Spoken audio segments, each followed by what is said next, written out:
take my lunchbox down too. I think, are we already recording? Yeah, yeah, we'll that's just cut this part out. Oh, okay. Can we see everybody? Should we test the, I guess the volume's fine. It'll be fine. Aaron's trick. I don't even have my glasses on. Where are they? They don't come with me. I don't think I need them. I think it's okay. What do we, hi. Okay. Welcome everybody. There's actually a phone call coming through right now, but welcome to another episode of Two Guys from Guelph. We have a special guest. I've wanted to have you on for a while, but just life and work. And I always say no. I don't really like, no thank you. No. But for those of you who don't know who this is Andra Arnold. She's our team lead. Mama Bear? Yeah, Mama Bear. She, I'm gonna embarrass her a little bit and say a couple of her accolades. So you're consistently in the top 10 for Coldwell Banker Canada agents for sales as well as sales volume. Yeah, so for gross volume sales and for number of units. Yeah. So I've been in the top 10 for number of units for, yeah. Yeah, and then Yahoo Finance named you in the top 20 of Canadian real estate agents who are up and coming, people to watch. So I thought that was pretty exciting. Yeah, maybe. And just in Guelph in general, you do a lot of philanthropy in the community. You're doing a lot of donating and just fundraising, which will lead me to our t-shirts. Yeah, what's going on right now? Right now. So if you have seen women wearing these beautiful t-shirts, it says respect the source, and it has a bodice, kind of, is that the right word? It's designed by Jen Bucci of Petal and Birch, and basically, without saying it, but saying it, respect the source means respect women. What we did was we had all these t-shirts made, and if you are willing to make a $10 donation, a minimum $10 donation, I'd like you to donate more, but not everybody can donate more, to Women in Crisis. If you send us your receipt and you tell us what size t-shirt you want, we'll have a t-shirt for you for supporting Women in Crisis, because it's a really important organization that supports Guelph and Wellington region. It's actually, yeah, it's super important. We don't talk about it enough. I think people just try to put things under the carpet sometimes, and with COVID especially, we've seen their resources been drawn on. I think they're up 40% as far as demand for their services, which I think is absolutely bonkers. So, Do you know roughly how much you've raised so far? So I think right now we are at about $6,500 that we've raised for Women in Crisis for this in particular. Yeah. We also, the Here to Help team, we sponsored the picnic basket or blankets that the neighborhood group's doing. So they're an amazing organization as well here in Guelph. But if you see the red buffalo plaid picnic blankets, that's another way to support. They're $25 a piece, but all the proceeds go to Women in Crisis.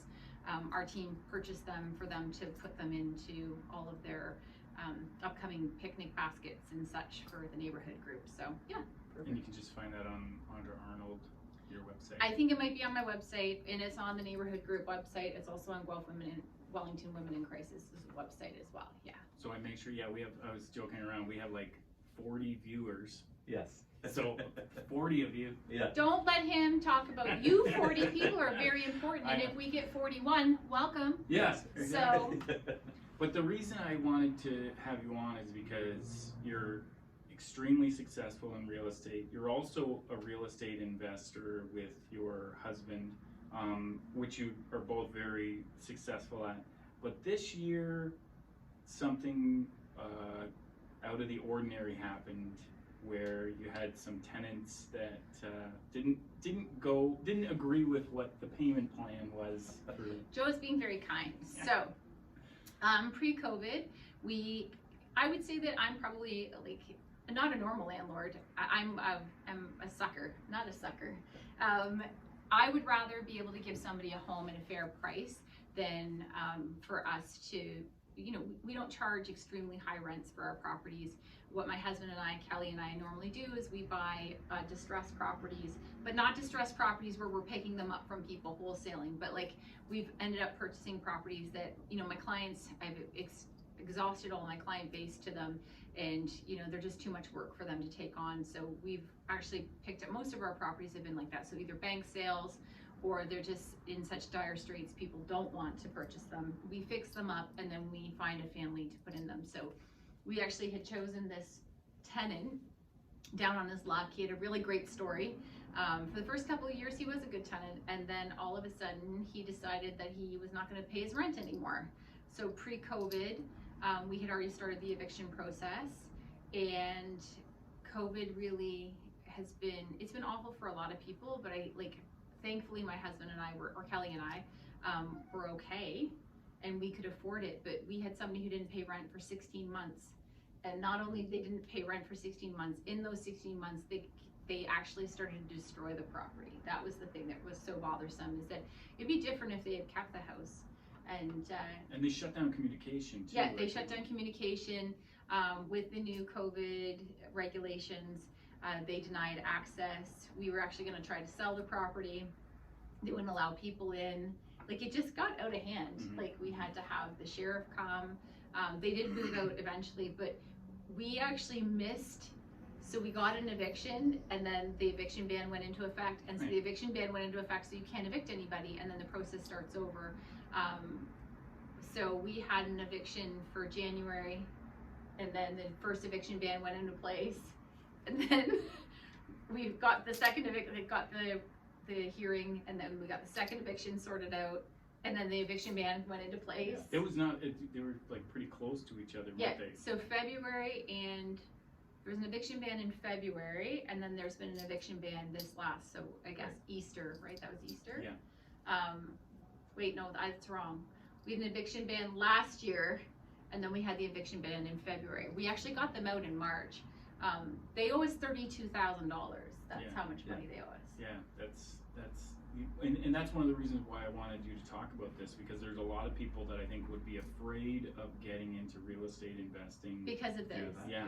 And I think that's the thing, is that I don't think you should ever be afraid. I think you need to be a little bit more resourceful as far as checking your, you know what, don't be a bleeding heart. I guess that's it too. Like, I think it really is important to check their references, have their credit, have their social insurance numbers. You know, I don't think that is an infraction. I think you can ask for their social insurance numbers. Well, I just did, dealing with a property manager in town, like his mandate now is credit check and all of that reference because of situations like that, for sure. Mm-hmm.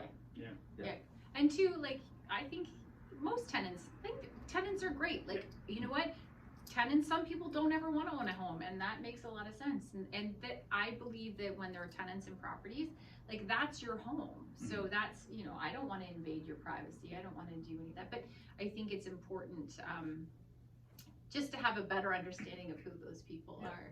Like, they weren't very nice. They turned into not very nice people. Like, oh, with that being said, we did talk to this. We actually had offered to forgive them $16,000 in rent. Yeah. And said, if you just vacate, we'll call it even. We were hoping for a place for our daughter to be into. So, like, right now, like, I guess this is for landlords and for tenants. Like, right now, your rights are, there is an eviction ban. There's an eviction ban still on, I think, until at least June 2nd. Mm-hmm. And if you're being served notice by anybody right now, it's illegal. That's illegal right now, regardless of what's happening. Yeah. Did you guys know that? I knew there was a ban. Yeah, right. I didn't know that. I didn't know that. I thought you could still serve it, but I didn't realize No, that you it can't was serve it illegal. right now. It's an eviction. When they mean eviction ban, they mean eviction ban. So does that also come to play if you sell something and you're giving them 60 days notice? Is it to wait? You do have to wait. Okay. Or they have to agree with, like, so the tenant can agree to vacate. That's different too. Like, if you have a great relationship with your tenants, I think that's like, we deal with tenants on a regular basis as realtors, like, when we're selling properties. It's just understanding what that looks like and making sure that we're treating them fairly. Like, there are all sorts of things you have to take into consideration. So if you're asking tenants to vacate a property for a sale or for a family member to move in, I believe if you look at the Landlord Tenant Act, they're entitled to some sort of compensation. Right. I don't know if you knew that. No, I didn't. I think it's 1 month's rent. Right. You have to pay them 1 month's rent if you want to terminate your tenancy with them. Oh, okay. Like, are you talking about like an N11? An N11, isn't that when they sign it? Yeah, that's 11 and mutual. 12, yeah. Or and 12. But if Yeah. you're terminating it, yes, Yeah. if you agree and you give them 60 days notice and you're going to like if you're gonna operate the occupy, yeah. Andra, Yeah. I believe it's 1 month's rent. Okay, no, I did not know that. Yeah. Learned something Joe new. knows Yeah. more now. Joe knows know. more. I talk a lot. See, usually these two would be talking and then Yeah. they just let me go. This is why I'm actually not on this show ever, because I talk the most and I'm never quiet. Well, no, but this is good because this is what I wanted to hear. I wanted to hear about the experience, what you do differently, so you think you'd be more diligent with doing a Background credit check. check, just a background check. Did you have? This is what I wanted to ask you is like women's intuition. Did you like was there women's intuition that was like maybe this guy isn't a good fit? I didn't pick these tenants. My husband picked these tenants. So we said he doesn't get to pick any more tenants. So the one thing that we've learned, and it's really important, this is another thing which is really amazing for tenants and landlords, are this, is that the second somebody is late on their rent, and we're talking 1 day late, Yeah. you should serve an N4. Yeah. And the reason why you should do that isn't that you're a crummy landlord and you're being unfair to your tenant, but there are subsidies and there's relief that are available through government bodies here. So I think there's a rent relief place, or if you can go down to the shelter, like there's different ways. There are places that will help your tenants with the rent if they can't come up with it, but they have to have that documentation for them to be able to access that help. Yeah. So by doing that, what you're doing is you're starting the process right away, because that's where we were terrible. We're like, oh, it's 1 more month. Yeah. Oh, we'll let you catch up. And we were like, I think he actually missed a whole month's rent, and we kind of got caught up. And then basically, I don't know what happened, That's but your He So you're doing just, it for their benefit as yeah, well. yeah. I would never do that again. What I would say is, don't be upset if your landlord brings you an N4 on the day that you miss your rent, because they're helping you. Yeah. Right. And they're protecting themselves. But it is the right way to do it, because they want you to be able to access any kind of assistance. Relief, yeah. And they also want to make sure that they're following the protocols so that, you know, you can be in line and you can get things organized. You could even send it with an email or a text saying like, hey, don't be afraid, this is just documentation for your sake and for our No, sake. you can't do that. You have to serve it like a normal N4, and No. you have to, but you could. That's what I'm saying. I'm saying send the normal N4, but you can send along an email just explaining not to be afraid. I think It's you'd not- have that conversation with them in person, and I don't Sure. think I would document that that's terrible advice as a landlord, to be like, don't worry, we're not gonna evict you. If you don't pay your rent, you're gonna get evicted, just so you know. Joe knows more. Joe's like, I'm not really gonna evict you. No, that's an N4 is not that. We're gonna cut this out. Yeah. So, yeah. No, we're not. This is the best part. I think I would still. I would. You Still can like to call them send on the something. phone and say something nice. There, Don't sure. be writing anything down like Yeah. that. Okay. Don't write it down. Don't write it down. Be I like, would still like here's to your send them eviction, but it's something. not really real. Hey, Mr. Landlord Tenant, look at this. They said it's not real. Yeah, no. There's an awkward pause, right? Yeah. And scene. Yeah. Oh, but the thing about real estate is this, like, I guess, like Joe, I'm gonna talk a lot in this, I'm so sorry. Joe gets so excited about real estate, and you really are, like, you're a numbers fella, Yeah. and actually all three of us sitting here have rental, like we all have investment properties, and they're all different, like the ways that we've gotten into them and what we're doing. So Aaron's properties, if you can talk about, like, one was like he owner occupied, then moved to the next one owner occupied, and then the next purchase he's going to occupy. Like, it's, so that's how my parents built their wealth. Yeah. They did it that way. You purchased investment properties you had investment properties here? Yeah, I had an owner occupied here Yep. that we renovated and put a basement apartment in. Yep. And then continued on. So we took the proceeds from that one, bought our primary Pop up, residence, and then had enough left over to buy another investment property. Yeah. But you have two investment properties at West. Now I do, yeah, because once the equity, there was enough equity appreciation in the first one that I was able to pull some equity out of that one and purchase another one. Yeah. And so what we did is, I wish I kept every real estate thing I've ever owned, like everything here in Guelph that we've ever owned. So it's funny because my husband, who is a real estate agent with us, and we do own properties, my parents, it's how they built their built their wealth, or a lot of their wealth was, they kept the house that they lived in, that we were born into, then we moved to another house. My aunt and uncle moved into it, they actually sold it to my aunt and uncle. Anyways, we won't talk about that. And then we moved to the house we're in, and then we lived down the street from the first house that we ever lived in, and my parents still own that house. Yeah. So I always wanted to do that, and my husband Kelly was like, I don't want to be anybody's landlord. I'm not doing this, because right from the start, when we bought our first house 25 years ago, I had suggested that we buy like a duplex close to where my parents lived. So we didn't do that. So we started buying investment properties once I became a real estate agent. And how I buy properties is really funny, because I'm like a gut buyer of real estate. So we just sold, touch wood, it closes and everything's fine, but we just sold the only property I've never liked that we've owned. We just sold it. It's going to close in a little bit. It's a lovely house, but it wasn't for us. Like, it just didn't suit anything that we would ever use. And so I believe you buy what you would, I buy what I would live in. That's my rule of thumb. So See, I'm different. I'd be okay with buying something. Numbers guy. Yeah. numbers. Yeah, and I Not me. understand. I understand that for my experience is that sometimes I know people will have different expectations than I would. So Yeah. I'm okay with having something that I would not be comfortable living. Oh, see, not me. You're like positive cash flow. Yeah. Not me. I'm like, if the world was coming to an end, which one of these would I live in? Be like, if I had nothing, I could keep one of these, and Yeah. I'd still be pretty happy to have owned any one of these properties. And so that's been and I love being able to give a lovely home to somebody. Yeah. So That's what Amanda's like too.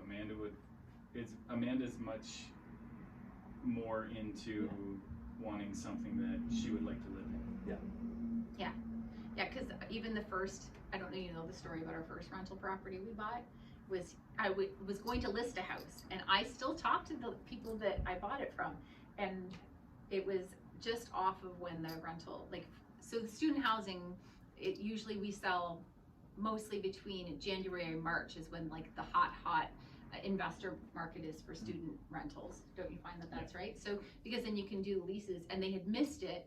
I competed with somebody else, and then I just really loved their house, and before we listed it, I said, now if it doesn't sell, and this is in a different market too, so I'm like, if this doesn't sell in multiples, which even then multiples were not even a real thing, and now they're like all the time, would you consider selling your home to me less the commission? Because obviously I don't want to get paid on the house I'm going to buy. Oh, well, hopefully that doesn't get me in trouble. That was way back when. Lots I of didn't know. editing Yeah, in this video. no, you don't have to edit that out. Would you consider selling your house to me without me charging, like, you know, because it was just the same amount of money in their pocket. And I went home, like, and we were, all the photos were done, we were ready to go to market, and they called me that night, and they were like, we don't really we want you to own our house. That's what, and so we've had that house for like 10 years now, 11 years. It's nice. And it's been a great place. I've had a lot of friends live there. It's just it's walking distance to lots of wonderful things. Like, yeah, it's just a funny story. That was, well, Andra had mentioned your new place. Yes. How's everything going with that? Good. No, it's a little bungalow. I was able to purchase the bungalow beside my current primary, and I've got friends that are currently renting it. They're doing a big reno for the next. They thought it'd be done August. Now it's the end of September, but no, it's been great. So I think my boys and I will move over there as of October 1st, and then I already have close friends that are moving up top at the other spot, and I'll keep the basement apartment kind of for short-term rentals. Brendan's parents are going there for the month of August while the new place is being finished. So is your plan just to keep the ball rolling? Like, you want to, when do you want to buy another investment? I think my goal for the next. I know you're looking at dirt bikes. I'm getting a Camaro. Yeah, that's right. A Firebird. My goal, Joe, actually is, you know, the next 10 years I think are important for me, as I was saying to Andra before I joined, is to focus on retirement. Yeah. Ideally, I'd like to build out. We're not that old. My it's kind of, yeah. So I'll be. You're right. Anyways, we're not that old. But anyways, my goal is to build something on my dad's property. Yeah. Out in Eden Mills, and actually have maybe like a little flat for him because he's 74. Super independent. So I'm guessing if we can do that in the next 7 years, God willing, yeah, it'd be great. So that's my goal. Yeah. In the meantime, if something pops up, but I think, yeah, if I can keep the 3, I might even sell 1 or 2 in order to kind of fund the primary build. Mm-hmm. That'd be my goal. Yeah. Nice. And yourself, Joe? I'm just, I Limitless. Yeah. It's limitless for Joe. Yeah. I just am always looking for, well, like you said, I'm a numbers guy. So if it'll cash flow, if it's positive cash flow, and it will, and I'm always looking for income producing assets. Yeah. So if the numbers work and I feel confident with a area or a region, that's one of the reasons why I like Guelph so much, because like the economic environment here always lends itself well to investment properties. You might not, like, cash flow might not be the greatest here, but you're buying, I always view it as like, you're buying Apple stock. You know Apple's always going to do well. People are always buying Apple phones. People are always going to live in Guelph. I don't have an Apple phone. You have an Apple computer though. It's a Sierra's Apple computer. That's true, you traded it. Just kidding. But I like you, Apple, it's fine. But the point being that you know it's going to consistently grow year over year. So what you're giving up in cash flow in Guelph, you're going to get in consistent appreciation every year. I agree. My favorite thing to tell my clients always is this. You know why they're called landlords? Because the lords always owned the land. Did we just look at the derivative of landlord is that, right? So they're not making any more land. That's the thing. They're not making any more of it. They're just not. And everybody needs a place to live. I think that's part of it too. Like everybody needs a place to live. And I think that. And there's just high quality employers in Guelph. And it won't change. Like the infrastructure is set up in a way that, so we know we're getting really good employees from either the University of Guelph or people that want to come work here. And I just don't think that's going to change. Well, we have provincial, federal, the university, manufacturing, distribution, and then we also have amazing service industry as well. Like it's just food sciences, and agriculture. So it lends our environment lens. I think we're probably one of the most stable economies in the country. To be honest. So like that's people like, oh, what's happening? Not really anything in Guelph. And I think when I first started in real estate, people would be like, you talk to the Nona and the Papas, they'll tell you it was always the same. The ones that lived through, the recessions and the depressions, it just never seemed to hit as hard here as it has other places. I grew up in St. Thomas, and St. Thomas 100% has been hit very hard when we saw the automotive industry have that crash in 2008. Was it 2008? Yeah, and then in 84, I think 95 was another time. So in my lifetime, I probably wasn't aware of it because I was a young adult, very young adult. Not really very. Anyways, I'm saying that it sounds dumb, but in the early 90s, that was a difficult time coming out of school looking for jobs then. And in the 80s, I was too young to understand what was happening too. But that town in particular is a really industrial town, and Hamilton the same. Hamilton really was hit hard a lot, with the changes in the economy. So Perfect. Windsor too. I'm just dragging on this conversation. I think we're almost there, you guys. I think and it's almost time for lunch. That's good. Thank you so much for coming. Whoa, thanks for having me. Maybe they'll let me come again. Maybe you'll get 45 viewers. You have 45 and I gotta be on all the time. I know. All right, end scene. Oh, that was perfect.